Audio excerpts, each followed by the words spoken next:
Hi there. Welcome to Mushroom Hour. Today on Mushroom Hour, we have the joy of interviewing Mr. Gavin Escolar of the Chaga Company. Gavin's Chaga Company shares the amazing benefits of chaga and turkey tail, which are scientifically proven superfoods with unparalleled antioxidant, antiviral, and anti-inflammatory properties. His team has combined the finest natural ingredients with the latest scientific research to create teas, tinctures, powders, and edibles, which deliver radical levels of antioxidants, adaptogens, and phytonutrients in a decadent package without those harsh chemicals or side effects. And after learning about how he sources and processes his fungi, I think it's fair to say that his medicinal mushroom products are more potent than most out there.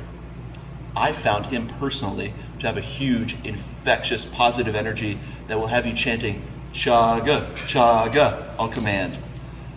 I'm excited to learn more about the man and his chaga. Gavin, it's great to have you on the show. Thank you very much for having me. And for people listening, you can't see this, but we're in the Chaga Company Test Cafe in Fearless Coffee, and this is in the heart of San Francisco's financial district.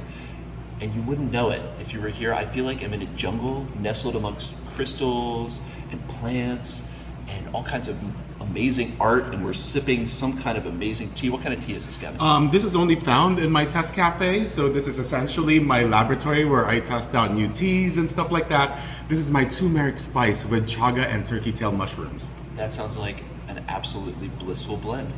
I would imagine a lot of anti-inflammatory properties combining the turmeric, chaga, the turkey tail. Yes.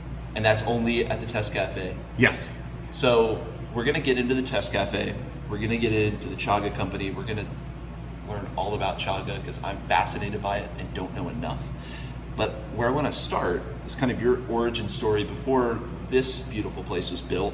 How did you get into mushrooms? Well, I started off as a jewelry designer here in San Francisco until one of my friends basically told me, come move to Alaska. I have a gold mine. I'm like, Sounds yeah. So I moved to Alaska, found a gold mine, made a lot of really good intimate relationships with a lot of native people in Alaska because we would actually like hunt gold and everything else, and they see me limping and taking prescription pills, and that's where they introduced me chaga to my daily regimen. Wow. From there, it actually transformed my life for the better. I basically got rid of my dependency of prescription pills, and to this day, I'm taking it every day, and it's still helping me every single day. So you went up to Alaska looking for treasure. Yes. And the treasure you found was actually a fungi. Correct. That's amazing. I love to hear people's stories too of how mushroom medicine actually exponentially helped them, because you can read studies, but it gets so much more personal when someone has a real life experience. Like, I stopped taking prescription drugs for my limp. I want to learn more about that. I want to hear more about that. I want to try it. Yes, and the funny part about it, I was actually a skeptic myself. I'm like, this is not going to work out and anything else. And I tried everything, including acupuncture and whatnot, but I never thought it was actually the inflammation that is making me take these prescription pills. Until at one point when I started taking chaga, after 2 weeks, basically my pain level went down by 70% because that is the inflammation that causes my pain. And so from then on out, it basically diminished by 70%, and it gave me enough to actually just wean myself off from my dependency from those pills. Wow, and I bet a lot of people with chronic pain, I mean, I know inflammation is the source of so many forms of disease, but I bet a lot of people with chronic pain are dealing with huge inflammation, and this could be a tool in the toolkit, if not the panacea, an important tool to yes, absolutely. Over it. Yeah. Yes. Well, that leads me right into when medicinal mushrooms, chaga, and everything became your passion. So I would guess after an experience like that, you wanted to share it with the world. Yes, exactly. So I started owning a coffee shop first in Juneau, Alaska. Oh. And after that, tested it and everything else, and then created a line of coffee, teas, and whatnot, and tinctures. And I completely forgot that I'm a San Franciscan. So I took the chaga mushroom back to San Francisco and basically went into my fungi world over here with all of these mycologists and stuff like that. Yeah. And basically brought over the San Francisco mindset of technology and put it into my practice, thus creating the best chaga mushrooms around. So my creed and my ethos is basically to have the best antioxidant chaga mushrooms that we could source out. I'm I'm all about that. And you're mixing kind of that folk medicine world with kind of the technology and best practices and making this like amazing offering to people. Yes. I like the blend of those worlds. So for me, I want to learn more about chaga mushrooms. You said you found them in Alaska. As far as I understand, they only grow in those kind of cold regions. So for people who might not know, what is chaga? Chaga is a fungus. Its the scientific name is Inonotus. So it's not a mushroom. Yes, it is not a mushroom. Okay. But think of it as kind of like a truffle or like that kind of world. That makes sense. And the scientific name is Inonotus obliquus, and it is a fungus that grows on the side of a white paper birch tree in the Arctic ring, or it starts off around the New Hampshire area, that latitude, and then goes all the way up to the North Pole. So there are people in the States, maybe like Minnesota or upstate New England, that could find chaga. Yes. But we found out through scientific research and data that the harsher the conditions, the more antioxidants and more nutrients it has. Because at that time, when it's with really these harsh conditions, that the the fungus, we could use mushroom. Everyone, get over the semantics. We're going to use mushroom. Yes. So the chaga is completely dependent on onto the white paper birch tree for its nutrients, because there's no moisture in the air, and that's where it comes all the betulin acids, polysaccharides, SOD, and all of those amazing compounds that is beneficial for us. That's incredible.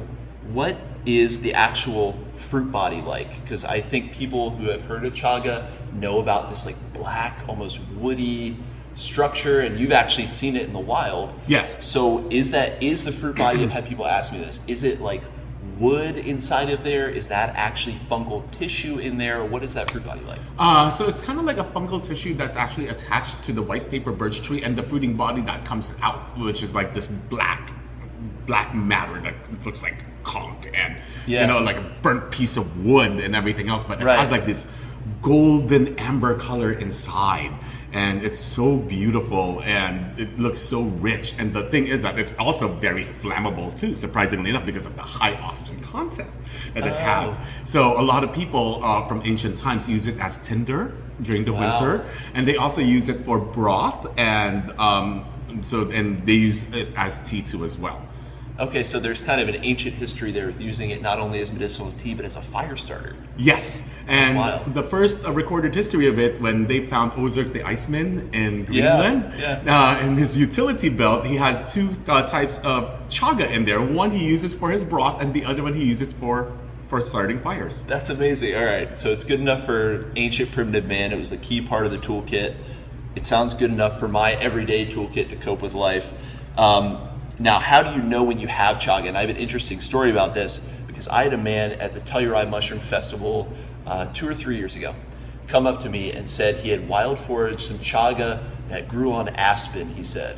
He's like, I have chaga that grows on aspen up here, and I've got a whole bag of it. And he held up this bag of, to me, what looked like chaga.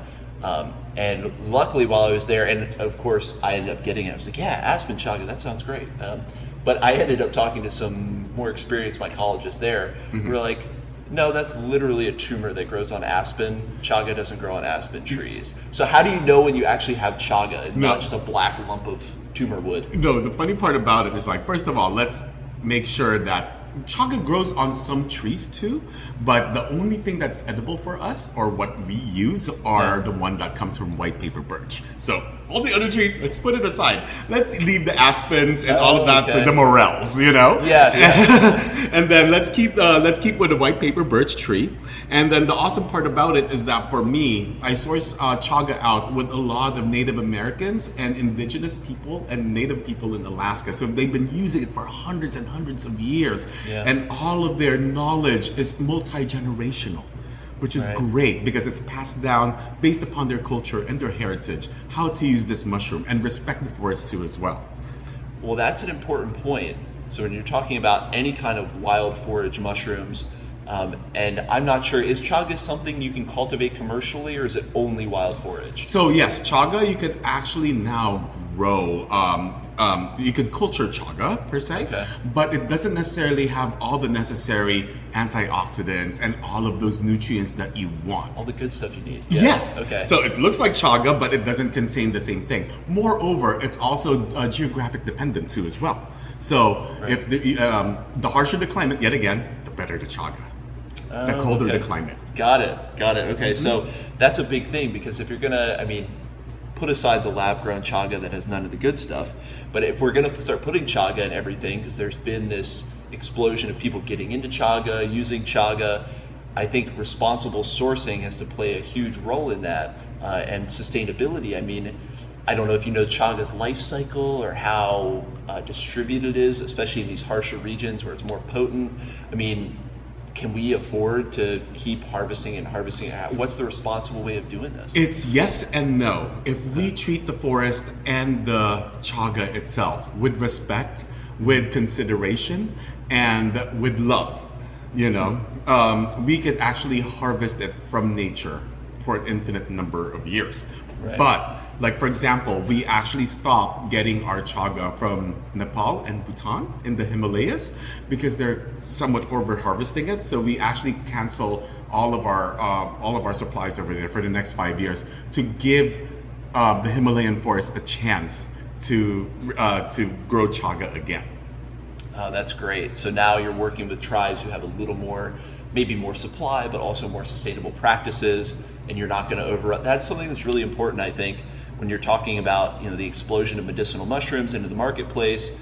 The question that I think is in a lot of people who appreciate mushrooms, the question in our minds, and I think more and more consumers now, is how responsible is this? How ethical is this? Am I playing part in some rapacious thing that's going to then exhaust all the chaga or whatever the substance is for future generations? So it's really cool to hear about people that care about that have the knowledge about that, and it sounds like you have the personal relationships to develop a better supply chain. Exactly. I feel that chaga is for everyone, and chaga should be for everyone too as well.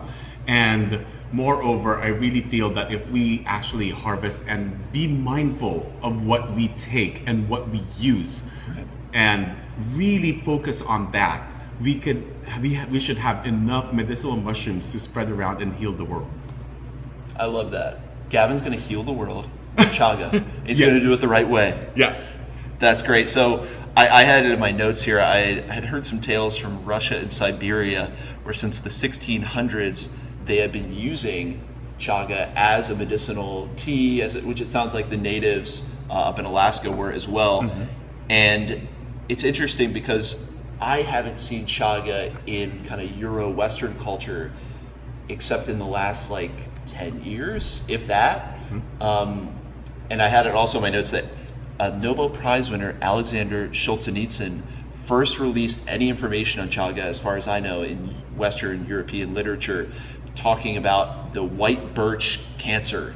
So when did this finally leave kind of just the folk medicine world of some of these northern climes and move into Western culture? The interesting part about it is that a lot of Asian, Siberian, Korean, Japanese, and Alaskan cultures have already been taking chaga mushrooms for quite some time. We are now, just because of the advent of mushroom popularity and a new way for us to look for wellness, we're now turning into fungi. And chaga is the king when it comes to that. The chaga, reishi, and turkey tail are my three absolute best that I take myself personally. Those are the real medicines you should be taking. Get off the pharmaceuticals if you can and implement a regimen of these potent fungi. Yes. And from there, the awesome part about it is that we have a lot of medicinal studies all around the world about the benefits of chaga. Moreover, for people who are going through weak immune systems and stuff like that, the first line of defense is chaga mushroom. If you start taking chaga mushrooms every day, you will really feel the difference. And I want to tease this out a little bit because I know this gets tossed around with medicinal mushrooms, but the research is there, the compounds are there. So aside from just experiential, seeing these things work in ancient folk medicine, I know that Western science now has gotten a hold of this and really been examining the innards and how the chaga works.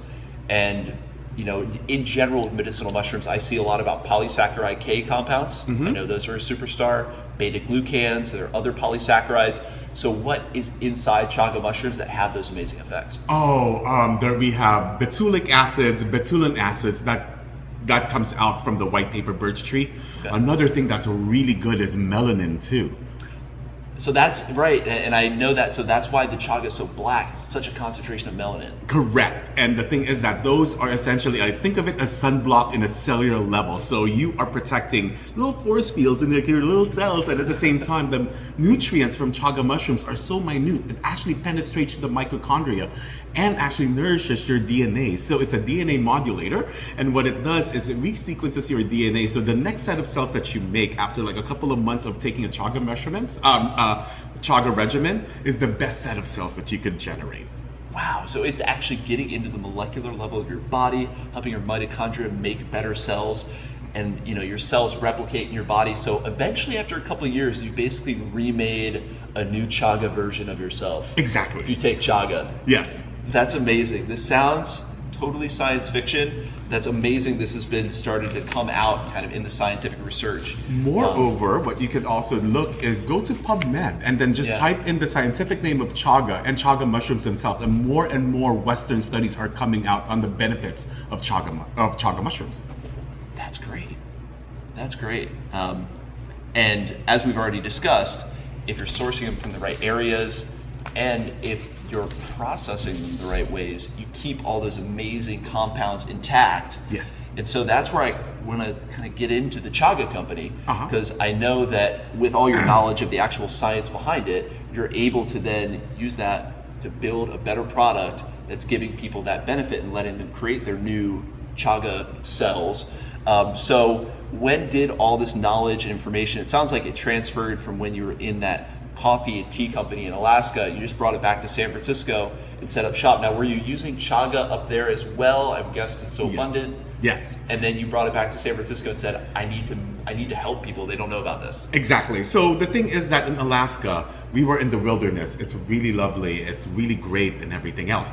But at the same time, they don't have the same stress levels as we have here in San Francisco or in any urban communities where there's internet around us, radio waves, all of this technology. Right. But let's make that advantageous for us. So what I have done is brought over some basically substance from the ancient world and put it some innovation technology into it.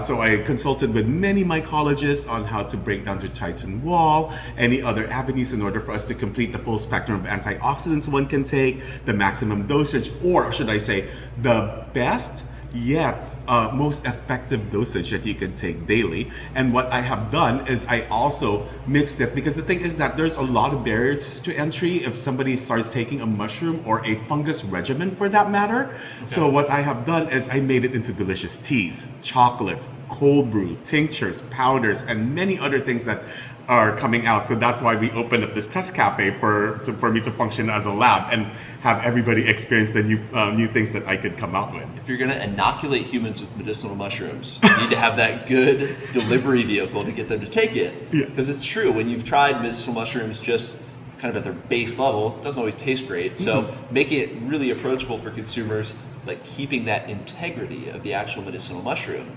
is really key in, I don't want to say subconsciously, but giving people something that's good for them without them necessarily knowing it.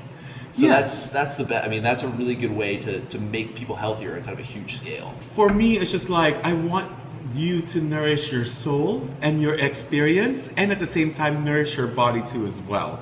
Because I would love for you to take my chaga products every day, so you always have, not only you feel good, but it tastes good too as well. Yeah, and that's something that's great about adaptogens, right? Is there's no real maximum. I mean, no. Or is there? I mean, you can't have a chaga overdose. No. There's no such thing as a chaga overdose. A good thing about it, the Food and Drug Administration has labeled chaga to be food, actually. Okay. Yeah, and thus you can actually take as much as you want, but I would suggest taking our recommended dosage for you not to overexert or be wasteful about it too as well. Because the thing is that if you take chaga, it can only take you to a certain point, to your highest maximum potential level, and if you take anything further, you just excrete. So there is an optimal delivery amount that's actually helping your body and then any more than that, it's like, Nah. kind of you're wasting the chaga a little bit. Yes. That's really fascinating. The FDA has classified it as food. I had no idea. You'd think they would classify it as like a potent medicine, but I guess that's a good thing. So it's not behind any barriers, and we can all have as much chaga as we want. Exactly. So we've been talking about chaga, using it in your products, the optimum delivery level. Now, anyone who's out there has seen the explosion of mushroom powders, tinctures, teas, coffees. And for me as a consumer, I don't know which are actually the most efficacious. I don't really know the difference between the brands. And obviously we're hearing about your knowledge and some of the things you're doing to maintain the integrity of the medicine. So I think that's a big thing. I think when people try mushroom medicines, if they're trying one that isn't really done the right way, they kind of don't see an effect and think, this might not be true. But whereas when people get the right kind of medicinal mushroom, powder or compound, they feel it right away. And that's what I tell people. They're like, how will I know if it's working? Because I get people asking me about all these different brands. How will I know if it works? You'll feel it. So we're drinking this turmeric chaga turkey tail mix right now, and I kind of feel superhuman. I'm probably going to listen to this and hear I was talking too fast, because it's like my brain is like firing on all cylinders. So we touched a little bit on this, but what are you doing? Maybe we could focus on the processing. So we talked about the sourcing, but what are you doing that kind of sets your products apart and make sure that they really are transmitting all that good medicine?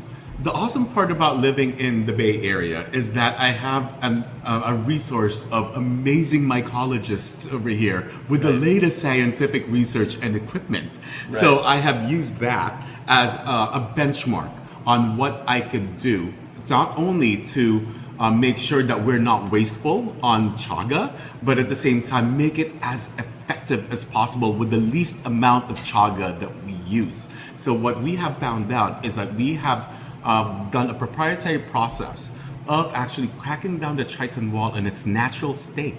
So it just goes through your digestive tract, and then it expands out and it releases all of the antioxidants. And so the chitin is actually the skin. All fungi or mushrooms, it seems like, have that chitinous shell, right? And so when you're going to introduce a mushroom into your system, that's why a lot of people give the advice that any mushroom you eat, any mushroom you consume, has to be cooked or processed, so that chitin is broken up. So you're doing a proprietary process that is making that dissolve on its own, or how does it work? Correct. So what we have done is we do a 16-step process of humidification and dehumidification, exposing it to UV light and ultrasound with a team of mycologists that I consult with to make sure that we provide the highest quality, best and effective chaga for you guys.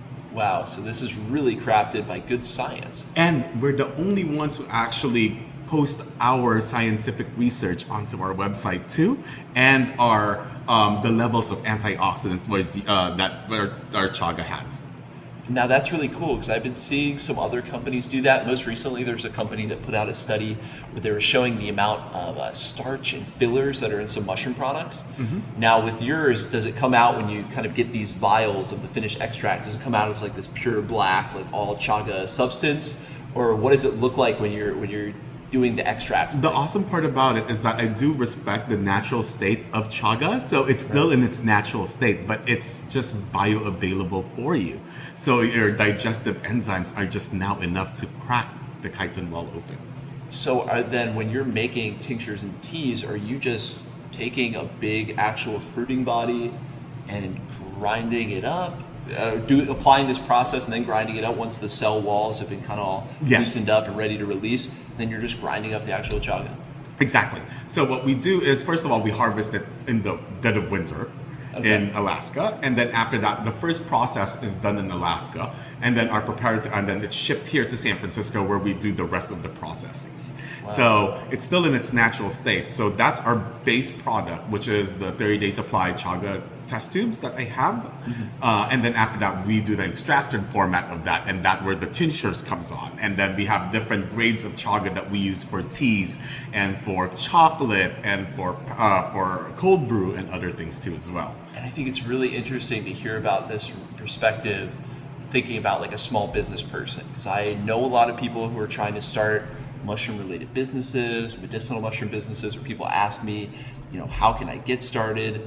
So for that journey, obviously you develop these proprietary systems, You've put together a really unique product offering.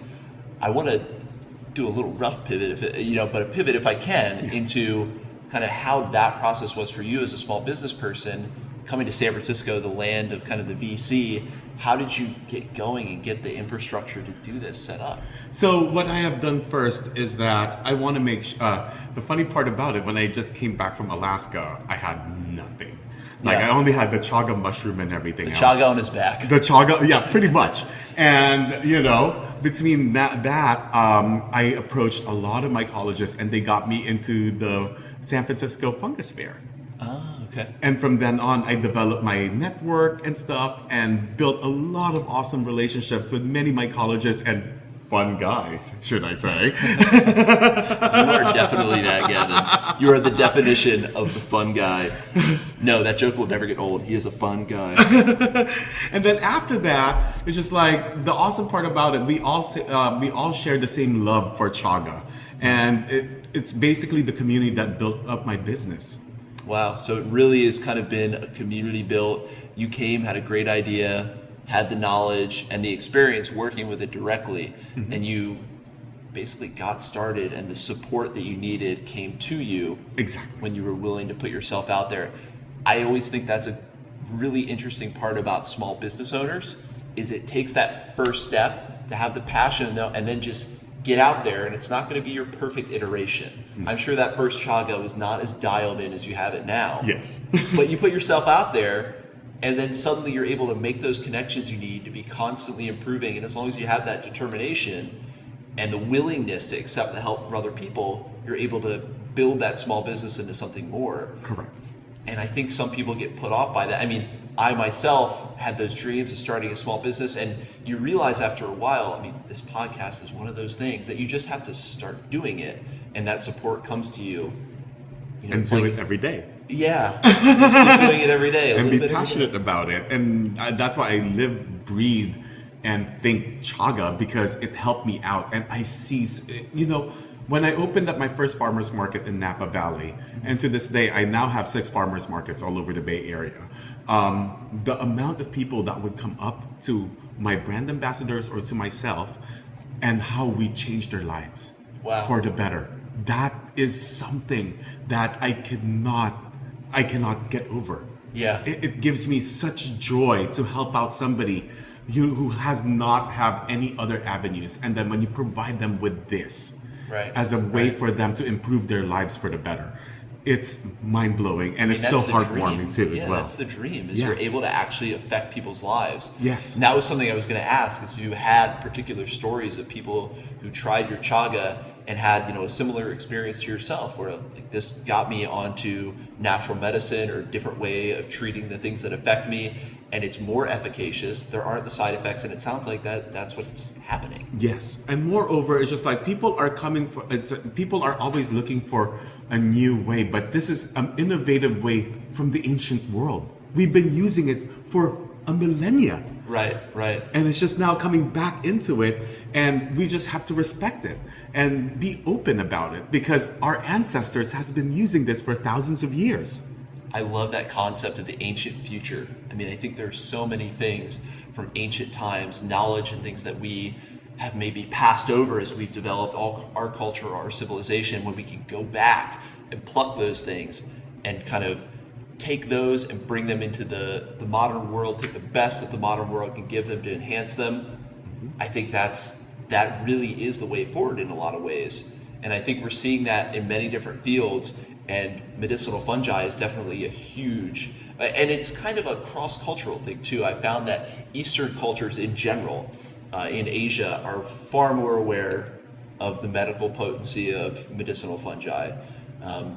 Whether it be turkey tail, which I know in Japan they prescribe for cancer treatment, whether it be reishi, which is taken everywhere in China for every ailment under the sun. And now you're saying chaga has much that same history. Yes. With native tribes, and in Eastern cultures, when you say Korea and Japan, I had no idea, but of course they would already be on to the medicinal fungi and how great it is. And so it's interesting to see Western culture kind of pull that over and augment it a little bit. It's nice when you take some of the good parts of Western culture and actually augment something ancient like that and make something unique that's really able to change people's lives in an even more effective way. Exactly, because the way I look at it, it's just like with new technologies and the development of us as humans, Right. we can always look back to our past and revisit it and apply our modern technologies to our ancient methods and make it more effective for us and to deal in the modern world. Moreover, like in Japan and stuff like that, like for example, my logo has a diamond on top. Yeah. Not only because it has like a respect as my my In jewelry your jewelry, background, yeah. but in Japan they also call chaga as diamond in the forest. So yeah. it's kinda Oh, cool. that's interesting. Yeah, that's one of the chaga's nicknames, diamond in the I forest. love some of the Japanese nicknames for mushrooms. I think Mayatake is the dancing mushroom. And I mean, I think a lot of the names, shiitake, Mayatake, sound Japanese. That's what I think too. Chaga, Yeah. I think, is more Russian. Okay. Yeah. Yeah, a lot of the tales, when I was doing a little research for interviewing you, a lot of the tales I was finding were from Siberia and from Russia. I mean, they were taken for stomach problems, and maybe we can get into that a little bit, is we've talked about kind of the effects, the potent compounds, but for people that have ailments, inflammation, those kind of things, what specific ailments would you say that chaga is good at treating? Oh, chaga He's is not a doctor, don't take this as medical I advice. am not a doctor, and the thing is, a lot of people You might be use better. yes. The awesome part about chaga, it's the first line of defense for anything because it's full of antioxidants. Okay. So that's the best thing. It's like it fortifies your body, and whatever your body needs, chaga can help out. Okay, got it. Yes. So I saw a lot of stuff about stomach, and I guess, inflammation is every part of the body. I would guess, are there any anti-tumoral properties in there as well? So they heard that a lot of people in Russia, there's actually studies over there, and you please Google it Right. because there's a couple. There's actually a doctor in Marin that actually quoted chaga too as well. I think his name is Dr. Thomas Cowell, and he did the cancer. He wrote the book called "Cancer and the Biology of Water." And he only mentioned chaga mushroom as one of the medicinal mushrooms that actually helps out with skin cancer. So please Google it. Look at it on Amazon. I think he has like a web link on that. Right. But yes, so a lot of people who are going through cancer or going through chemotherapy, I always suggest them to take chaga mushrooms just to fortify their body full of antioxidants. I guess if nothing else, you're enhancing your whole immune system. So if it's not directly breaking down cancer cells, it's definitely helping your body fight whatever's inside you that Exactly. needs fighting. And another testimonial I could say is that I've been taking my chaga tinctures every day, and I have not gotten sick for the past 4 years. Wow, no colds. I mean, we've had some bad cold flu seasons here in the Bay too. Yeah, so I would have like one cold, and I would take my tinctures in like a triple dosage, and the Yeah. next day it's gone. Knock it out. Yeah, just knock it out. That's amazing. That's amazing. I love hearing stories of medicinal mushrooms, and I get so many questions about them. And that's why it's such a treat to have someone like you on who can speak to exactly what these mushrooms can do, and really how potent they are. And I think it does help people just to hear this information. Go check out the scientific research for yourself, everybody. It's out there, and it really can introduce you to a whole new world of what these fungi can do. So I guess for you with the Chaga company, what are kind of the plans in the future? I mean, what is next? You've got the test cafe here. I know you've got great products. And actually, for anyone who's never been to a show where Gavin has his booth, let me tell you, if you hear screaming in the exhibition hall, that's probably Gavin's booth.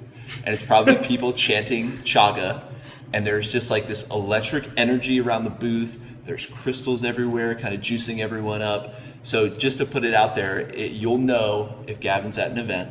But what are the future plans? I mean, you're doing 6 farmers markets. Are you doing any kind of retail route? Are you doing more experiential stuff? What's your plan? I'm doing a lot of things. Like what I want to do is introduce chaga and mushrooms to everyone. So I'm doing it based upon experiences. We have our retail front alongside with Far West Fungi at the Ferry Building, my 6 farmers market outlets, and the Chaga Company Test Cafe inside Fearless Coffee at 303 2nd Street, San Francisco, where this is essentially my lab. Where This is your mad scientist laboratory. Yes, pretty much. It's like, come over here, enjoy, revel, and flourish in my little sanctuary space full of plants, crystals, art, and mushrooms. Yeah. And the awesome part about it, too, is that if I'm around, most likely I have something new for you to try.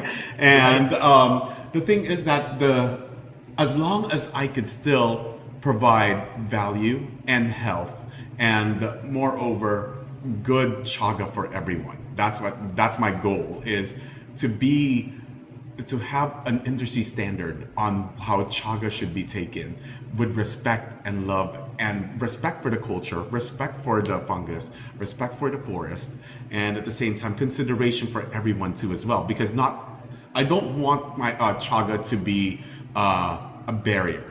Moreover, I want it to be accessible to everyone who wants to take it. Medicine for the people. Exactly. Medicine for the people. And I'm going to say again, I think that's so important, as some of these medicinal compounds, whether it's ashwagandha, whether it's chaga, medicinal mushrooms, I think it's really important that as they become the hot craze, to think about how sustainable is this. Let's not go and suck all of this out of the natural world. Let's kind of cool our jets a little bit, figure out the most responsible ways to take them. Exactly. And when you're talking about an industry standard, do you cross-pollinate at all with anyone else who's doing chaga-based products in kind of talking about, hey, how can we make sure we're doing this the right way? Does any of that happen? Yes. So I've been very fortunate that there's a lot of chaga vendors, harvesters, and foragers that reach out to me. And the awesome part about it is that I take chaga for everywhere. And for example, as I told you, I was taking chaga in Nepal, and now I'm getting it in Alaska. Now I'm entertaining chaga in New York and chaga in Minnesota and Michigan, so that I could use it for cosmetic purposes. Because the thing is that the antioxidant values that's exterior that you could take internally, I feel can be different from the antioxidant values that you could take it topically too as well. So do you mean that some of the chaga that might not be as loaded with antioxidants in those less harsh environments might be suitable for something like, a skin cream or something? Exactly. Okay. But hence the test cafe that I have. Right. So I just want to make sure that I know that there's room for chaga for everyone. Right. And I want to pay respect for that, because I'm not going to say that my chaga is the best because it just comes from Alaska, Yeah, that's true. You don't want it to be this elitist, unless, I have people that go up in the far north reaches of the South Pole or wherever. We get the best chaga, and if you don't have this chaga, so you're trying to make it so it's really accessible in terms of, where it's coming from, and it's not going to be limited to just this strip along the northwest part of the planet. Yes. But right now, since we're taking it in teas and stuff like that, I find that the cleanest chaga that I can find is in Alaska. But there's a lot of other, for example, in upstate New York or in New Hampshire, Michigan, Minnesota, they reach out to me and I'm like, oh, let's go play around with this and everything else, and what we could do in order for us to optimize what they have. Yes, that's okay. So that's really important. Yes. So saying that, accessing the natural resources right there. Wait, there's still a way to use this. It might not be as potent as the far northern reaches of Alaska, but there's still a way we can integrate this into your diet that's going to have great effects. Exactly. And make it as accessible as possible. Exactly. That's terrific. And I would imagine Canada would have a lot of chaga as well. Oh yeah, Canada's great too. It's I love the fact that now that the medicinal mushrooms are coming in, and there's more chaga that's coming out that's present and stuff like that, it challenges me to find resources and ways for me to use it in different avenues. And that is very fulfilling for me. Well, because you don't just do the teas. I mean, I was hearing that you do, I'm a sucker for chocolate, but I was hearing you do chocolates as well. Yes, we handcraft our chocolates, and it's made by 3 different cacaos, and I have a chocolatier who makes it, and it's really wonderful. So I'm looking forward to just eating tons of that. Yes. But I guess is the processing the same for those different delivery mechanisms? Like when you have it in chocolate, can your body absorb it the same way as when it's in a tea? Differently. So the thing is that we use different kinds of chaga for different kinds of methods too as well, just to make sure that it's the most effective way for you to take it in that deliverable. Wow. Okay, so you actually do that research. See, what is the edible uptake like? Exactly. What is the liquid uptake like? Because that's a big thing when I see people use all kinds of different delivery vehicles. There's alcohol, like tincture extractions. There's hot water extractions. So my question as a consumer is always, how are those different things affecting the bioavailability or the ability of my body to use it. Well, for me, it's just like my personal favorite is the tincture. I use my alcohol tincture and I have apple cider based tincture. And as you can see one of my tinctures, or you can look at our website, I also have a video demo of it. It's completely black because of our proprietary methods alongside with our UV light and ultrasound makes it super, super concentrated and dense. And the awesome part about that is I put that underneath my tongue, I feel great and everything else. And at the same time, I just want to make sure that chaga can be taken by everyone. Right. Because some people would not like the taste of the tinctures. So that's why we have the tea aspect. They're still taking chaga, you know? Right. And then, they don't like teas? We have cold brew or chocolate. And it would seem like, just the way I'm thinking about it, it's like have the tincture for when you need that most medicinal shot, like, hey, I'm feeling under the weather, let me have the tincture super boost of chaga. And then for kind of daily maintenance, to keep your immune system boosted even when you're feeling fine, have the tea, and that's kind of keeping you at that optimal defense level for your body. Exactly. Moreover, the thing is that I like taking chaga a lot alongside with my other regimen of medicinal mushrooms because it gives me a baseline of all the antioxidants. Right. And the thing is, for example, I'm taking cordyceps and lion's mane, right, for my strength and immunity and brain function, building neuropaths and everything else. Right. So the lion's mane mushroom and the cordyceps mushroom doesn't have to compensate the antioxidants because already chaga already puts you in that baseline. So it now gives you them more efficacy on what it's supposed to do rather than raising up the antioxidants on a baseline so first. As you put together the symphony of medicinal mushrooms, having a certain mushroom that's really strong in one area lets the other mushrooms kind of focus on their areas of high strength. Exactly. That's interesting. Now, is that because they're adaptogens? Is that the nature of the adaptogens? Because of those little micronutrients. They know where they're supposed to go. They know what they're supposed to do, where they're supposed to fill in. Yes.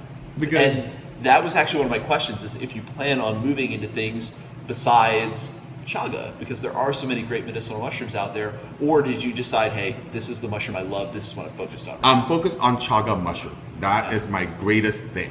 And I'm very, very fortunate that I teamed up with amazing people who actually forage lion's mane mushrooms and stuff like that. And I bring them over here to the test cafe, and I'm more than happy to share who I do it with. Like, for example, I deal with Far West fungi for their other tinctures and stuff like that.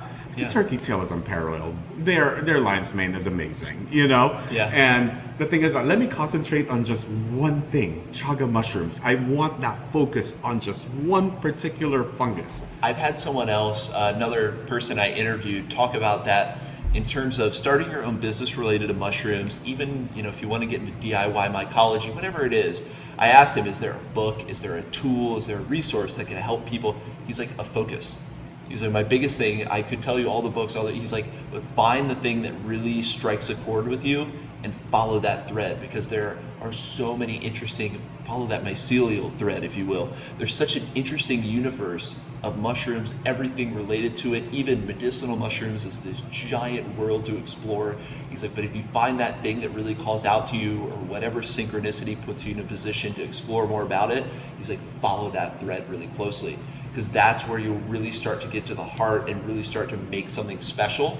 And then it gives you that opportunity to branch off later. But I guess don't be afraid, kind of going against the classic Ernest Hemingway quote that, specialization is for insects, man should do it all. Well, when it comes to mushrooms, specialization has its merits. And so I was curious about that, and it sounds like part of your success is focusing in on that one mushroom that you love and have that relationship with. Yes, exactly. Because the thing is that I rather just focus on one particular fungus, which is the chaga, and it's the one that seriously changed my life.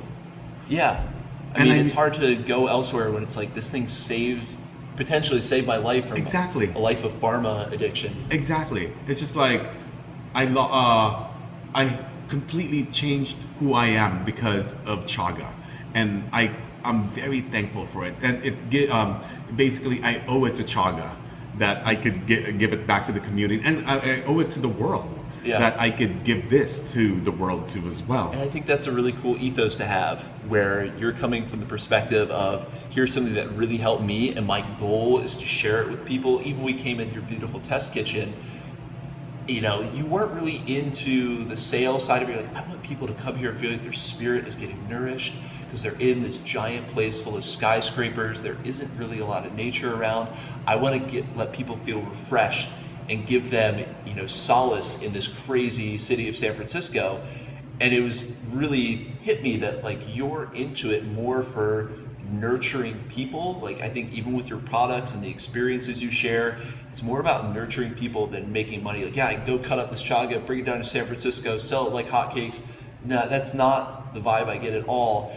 And actually, I've talked with people who do produce medicinal mushrooms. I'm curious if you feel this way, that they almost like the system of what I've heard called anarcho-syndicalism, where it's more about regional producers who are real specialists that don't feel like they need to expand and kind of take over the world.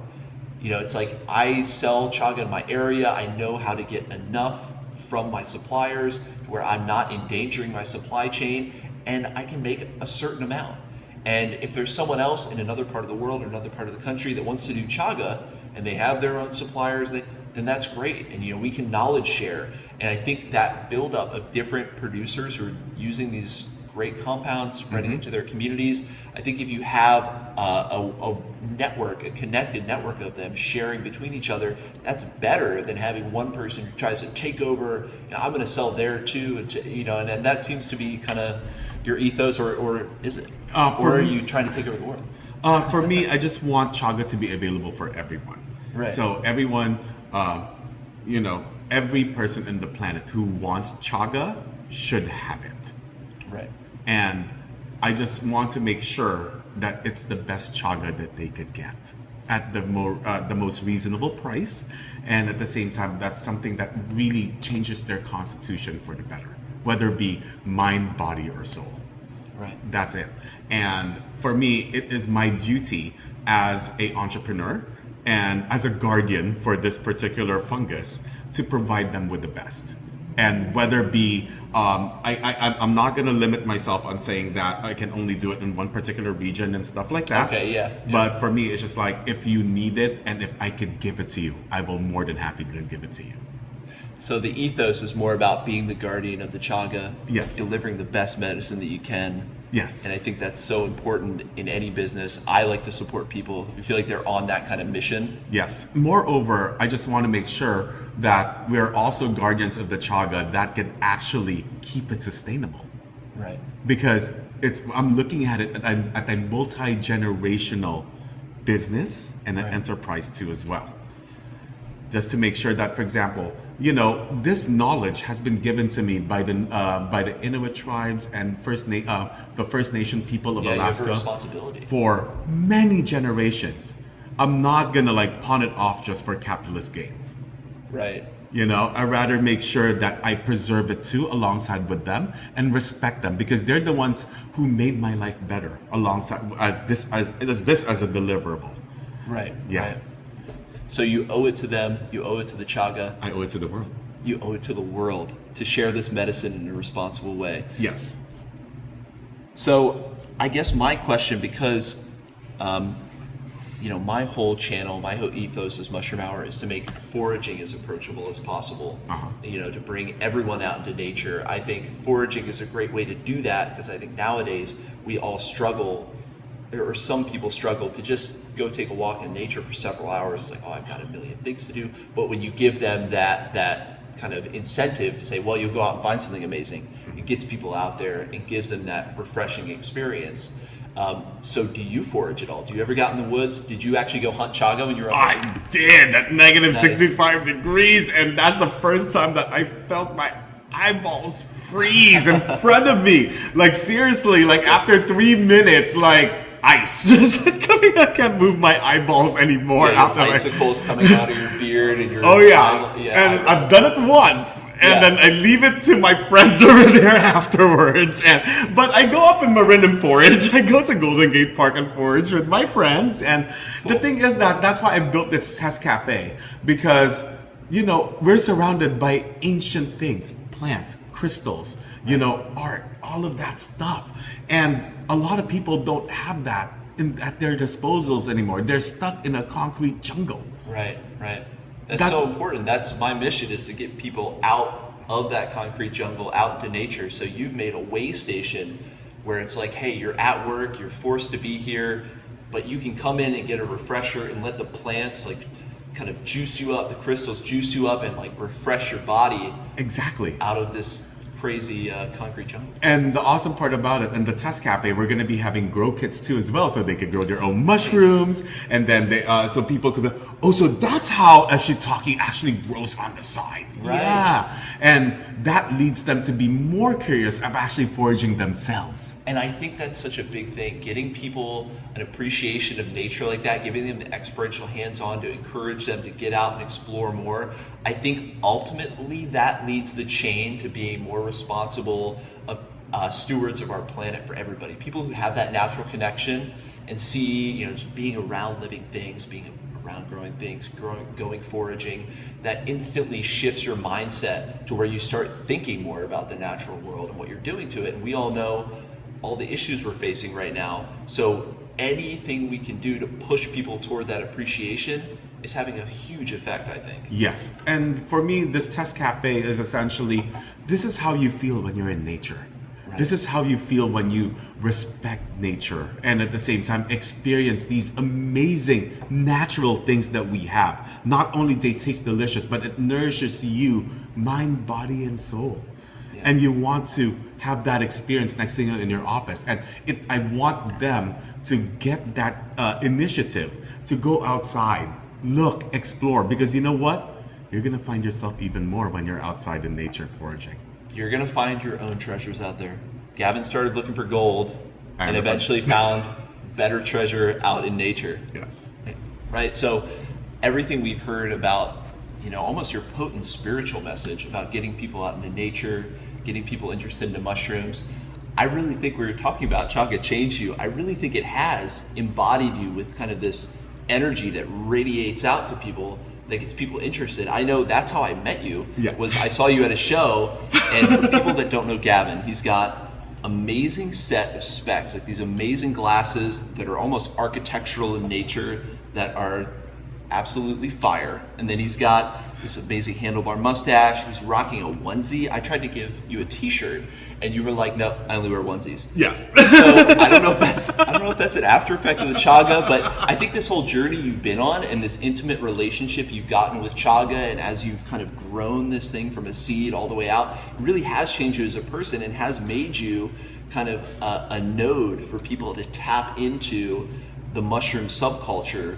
and really open their eyes to the natural world in a way they hadn't seen it. So I know you're talking about responsibility to the Chaga and the responsibility to the native peoples that introduce you to this, and I think you are transforming into that effective conduit or guardian of like this knowledge and getting people into it in a way that's really admirable.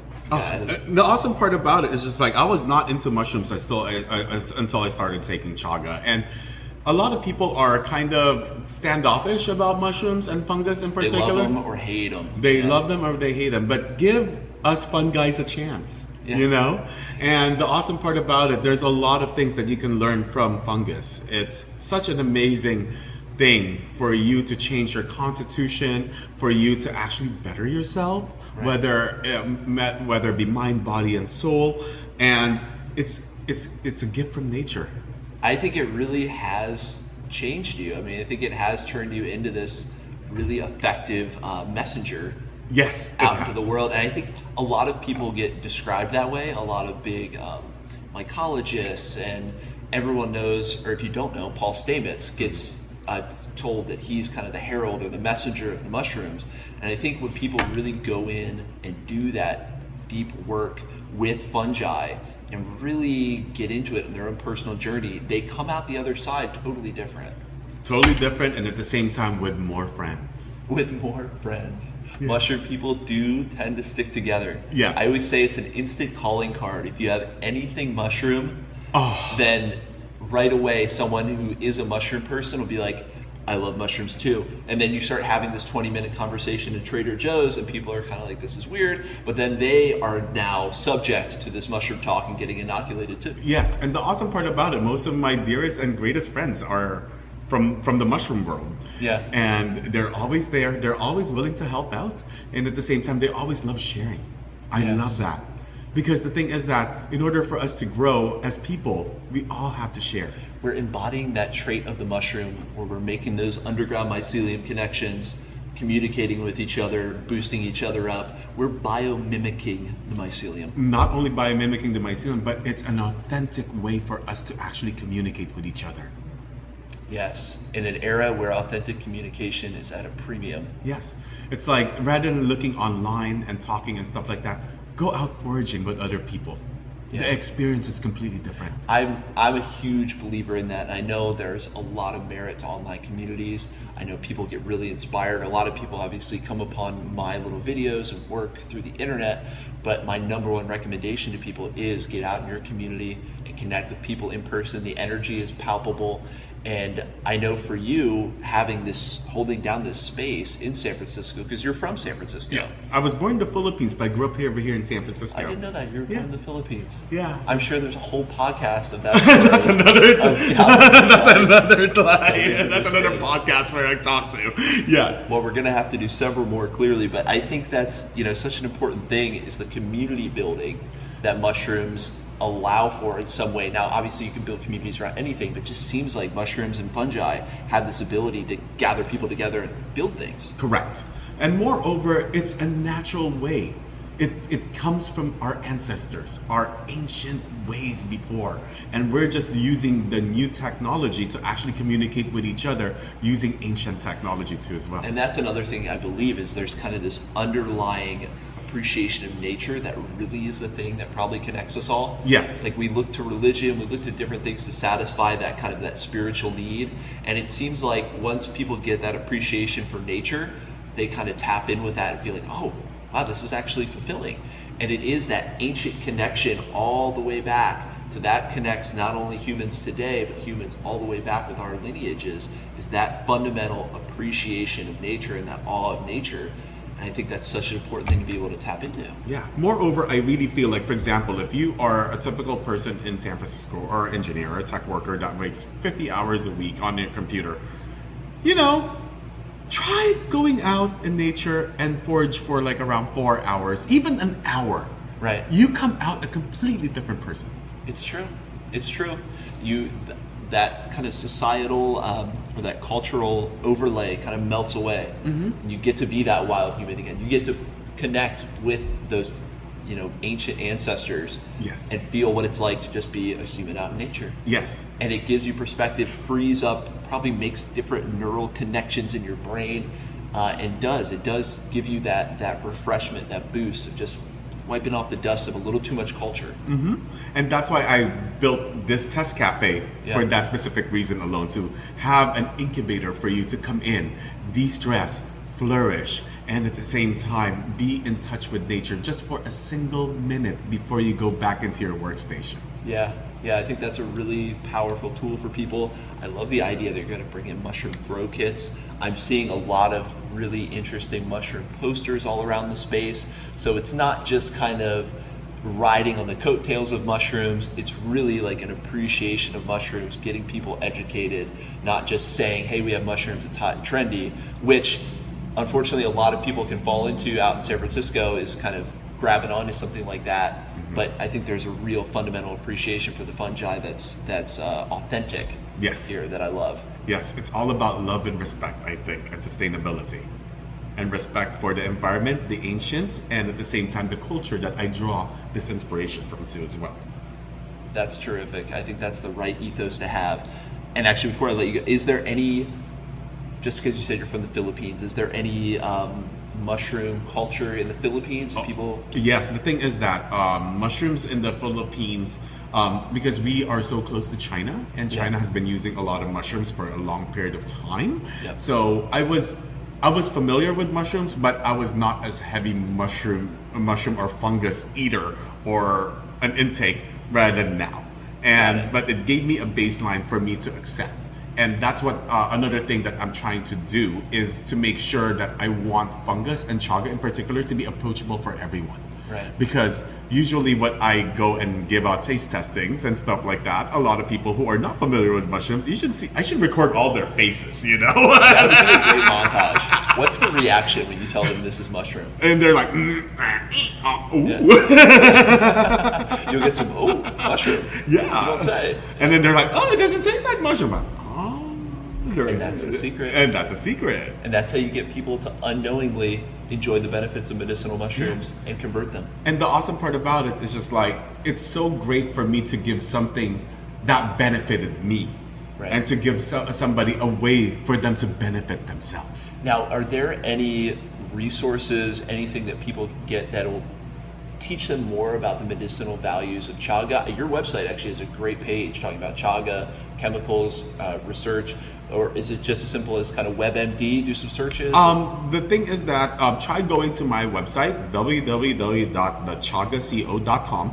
We've done a lot of research, including our scientific data over there. But I would suggest, besides that, our blog and our stories section not only includes testimonials, instruction videos, how to use my chaga, and at the same time research too as well. And I would suggest you going to other research avenues like WebMD, PubMed. Right. Go international too. Look at medical documents in Korea, Siberia, Russia, where they have been using chaga for hundreds of years. And it just has to have all of those awesome information. And it might help you out, it might not, but it's always good for you to do your own research too. And looking at a lot of this research, we're not overhyping it. The research conclusions are, when you read the abstracts and things, because I don't always dig into the methodology, I mean, it's exceptional, the findings that they're having. So I wondered if you had a good resource. So don't be afraid to look internationally, look at some of these research papers and learn more for yourself. And I think you'll find that integrating this into your daily ritual is going to be something that's going to yield incredible benefits.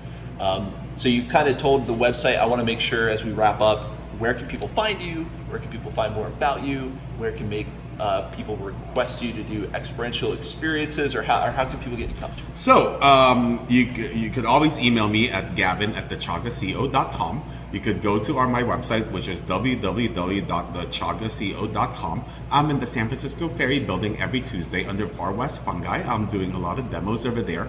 We have 6 farmers markets all over the Bay Area. I also do experientials, and you'll see me in every fungus fair. I'm going to be in the fungus fair, the Los Angeles Fungus Fair, and I'm also at Equinox gyms too as well, and other fitness avenues too. So, and I also do a monthly experiential dinner. So, wow. We have different mushroom chefs who uses chaga mushrooms, and then we do like a 5-course experiential dinner. Like, for example, we're doing one with Chad Hyatt, I think in March, in a vineyard in Richmond, California. It's the only vineyard that you can actually go take a BART on. Wow, you take the BART, you take public transit to the vineyard, and get off and have this amazing mushroom dinner. Now, how do they integrate chaga into the food? Is it powderized, or they prepare some of it's powderized, some of it's actually a tea basis, some of it is extraction. Okay. I let the chefs do what they do. Yeah, their creative juices. I love collaborating and using chaga as a medium for them to expand their creativity. And I think that love of collaboration has gotten you so much stronger, and it sounds like it's built your whole network and helped build your business, is being open to that kind of collaboration. I think that's so important.